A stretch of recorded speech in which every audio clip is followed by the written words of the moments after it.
Ivy hatches a plan. Bean opened her eyes. They were in a corner of Ivy's backyard. There was a big rock on one side and a small tree on the other. Between them was a perfectly round puddle.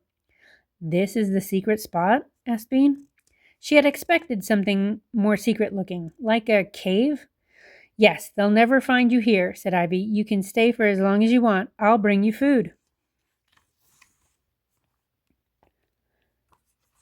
But I only need to stay until dinner time, Bean said.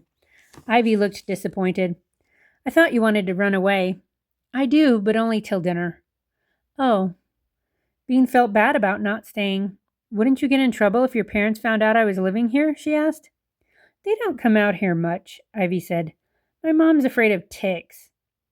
You probably don't ever get in trouble anyway, said Bean, feeling glum. I'm always in trouble. I do too get in trouble, said Ivy. No, you don't, Bean said. You read books all the time. You can't get in trouble for reading books.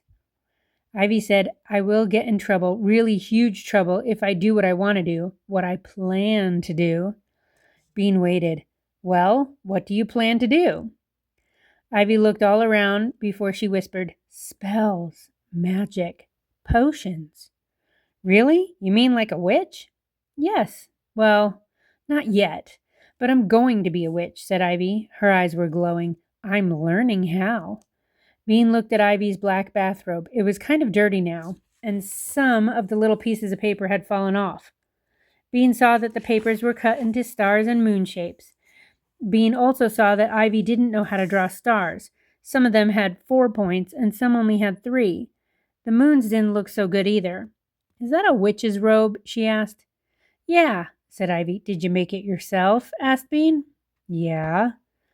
It's nice, said Bean politely.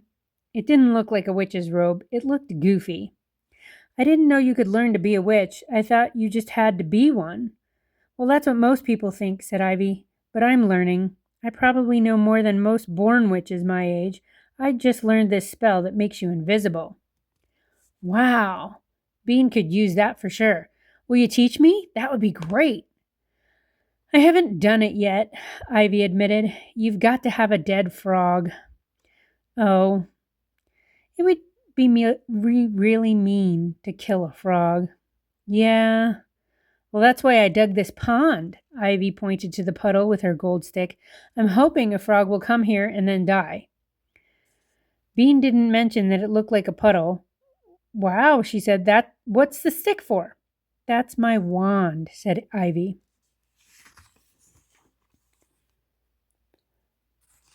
Bean couldn't help it. She burst out laughing. That's not a wand. That's just a stick painted gold. It is too a wand. Now Ivy looked mad. And you better watch out or I'll use it on you. Bean stopped laughing. Use it how? I'll cast the dancing spell on you. You won't be able to stop dancing for the rest of your life. Like this. She started jumping up and down, kicking out her legs and waggling her arms. Could you really? Asked Bean. Ivy stopped dancing. Maybe. I was just going to test it when you started yelling about being a ghost. Who are you going to test it on? Asked Bean. Ivy's face turned red. Nobody, she said. Bean could tell she was lying. Come on, who? Ivy's face got redder. Come on, tell me, said Bean. Ivy looked at the dirt. You, she said in a low voice. Me? Yelped Bean. What did I ever do to you? I'm sorry, said Ivy. She did look sorry. That's okay, said Bean. There was a pause. My mother keeps on saying what a nice girl you are, Ivy said. She's always telling me I should play with you. It's driving me nuts. Bean couldn't believe it. That's what my mother says about you. That's so funny, but you're not nice at all. You're a witch. Ivy giggled. You're not very nice either. You were doing that ghost thing in the bush. Bean was embarrassed. The part about the icy fingers was good, said Ivy. What were you doing in there anyway? Bean sat down on the rock. I was waiting for Nancy. That's my sister. She's a total pain in the kazoo. I put $20 on a string, and I was going to pull it out of her hand when she reached down to pick it up. Ivy nodded. Is that why she got mad at you? No, she got mad at me because it was her $20. Bean felt glum again. Ivy saw that Bean was worrying.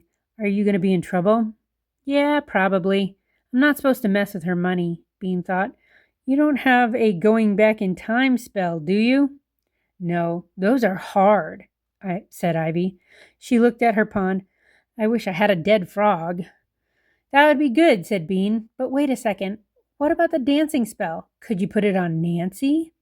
So she'll dance for the rest of her life? How is that going to get you out of trouble? Ivy asked. It's not, said Bean, but it would be really funny.